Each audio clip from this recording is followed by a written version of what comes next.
Sir, இப்போ பாலியல் சமத்துவம் அப்படின்றதுனால தான் நம்ம வில்லிவாக்கத்தில் திருநங்கை ஒருவருக்கு வாய்ப்பும் கொடுத்துருக்கோம். ஆனால் நீங்கள் தேர்தல் அறிக்கையில் திருநங்கைகள் திருநருக்கு தனி மருத்துவமனை அமைக்கப்படும் அப்படின்னு சொல்லியிருக்கீங்க. எதனால அது ஒரு பாகுபாடாக இருக்காதா? இல்லை, அவங்களுக்கு அவங்களுக்கான அந்த சிகிச்சைக்கெல்லாம் சிக்கல் இருக்குது, மற்றவங்க பொதுவாக செய்கிறது இல்லை.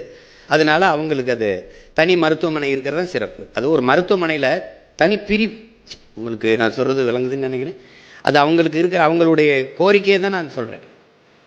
இப்போ நீங்கள் ஒரு இதிலேருந்து நீங்கள் அந்த பாலியல் மாற்றத்துக்கு வருதில்ல, அதை நீங்கள் பொது மருத்துவமனையில் செய்ய தயாராக இருக்கீங்களா?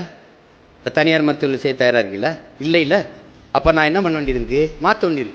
இப்போ நான் உங்களுக்கு ஒரு கேள்வி கேட்குறேன். தனியார் பள்ளி கல்லூரியில் இருக்கிற தங்கும் விடுதியில் தாழ்த்தப்பட்ட மாணவர்களுக்கு என்று தனியாக விடுதி இருக்கா? இல்லை. ஏன் அரசு பள்ளியில் மட்டும் இருக்குது, அரசு கல்லூரியில் மட்டும் இருக்குது? யார்கிட்ட தீண்டாமல் இருக்குது? யார்கிட்ட இருக்குது? அரசுக்கிட்ட இருக்குது.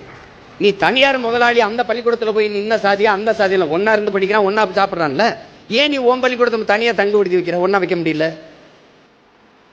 இப்போ நான் வரும்போது நீ எப்படி பண்ணுவேன்? நீ தனியாக விடுதி கேட்பியா?